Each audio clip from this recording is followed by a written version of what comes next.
আপনি যখন মুসলিম হতে পারবেন তখন আপনি বিপদকে এনজয় করবেন, আপনার কষ্টকে আপনি এনজয় করবেন। প্রচন্ড কষ্ট চলছে, আপনার সামনে হাদিস হাজির হবে। নবীজি বলেছেন, তিরমিজিতে বর্ণিত হয়েছে, তিনি বলেছেন আশাদ্দুন নাসি বালাআন আল আমবিয়া ফাল আমসাল সুম্মাল আমসাল। সবচেয়ে বেশি বিপদগ্রস্ত ছিলেন নবী রাসূলগণ। আপনি কি তাদের অনুসারী? সো আপনার জীবনে বিপদ আসবেই। আপনার সামনে আরেকটি হাদিস আসবে, নবীজি সাল্লাল্লাহু আলাইহি সাল্লাম বলেছেন ইন্নাল্লাহা ইযা আহাব্বা কওমান ইবতালাহুম। আল্লাহ যখন কোনো সম্প্রদায়কে ভালোবাসে তাকে পরীক্ষার মধ্যে ফেলেন, বিপদে ফেলেন।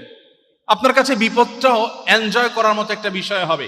আপনার জীবনে নেগেটিভ জিনিসের মধ্যে আপনি পজিটিভ জিনিস খুঁজে পাবেন। কোনো বিপদ হয়েছে, আপনি নিশ্চিত হবেন আল্লাহর হুকুম ছাড়া, আল্লাহর নির্দেশ ছাড়া আমার জীবনে কিছু ঘটে না, আল্লাহর ইলমের বাইরে কিচ্ছু হয় না। সো এই বিপদের মধ্যে আমার কোনো কল্যাণ আছে, আমি নিশ্চিন্তে সেটাকে মেনে নেই, গভীরভাবে বিশ্বাস করি।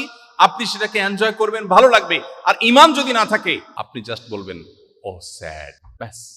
এরপর আপনার সান্ত্বনাকে, আপনি রোগাক্রান্ত, মর্মপীড়ায়, শারীরিক পীড়ায় আপনি ভুগছেন, আপনি খুব কষ্টে আছেন, কিন্তু আপনি জানেন নবীজি বলেছেন ঈমানদার যদি তার পায়ে একটা ছোট কাঁটাও বিদ্ধ হয়, ছোট একটা কাঁটাও যদি ফুটে এবং সে যদি সবর করতে পারে, কাঁটা ফুটেছে, কাঁটা 14 গোষ্ঠী ধরে গালিগালাজ করে নাই, সে সবর করেছে, আল্লাহর কাছ থেকে সে রিওয়ার্ড পাবে, বিনিময় পাবে। তাহলে আমার এই বিপদে আমি যদি সবর করি, আল্লাহর কাছে বিনিময় পাবো।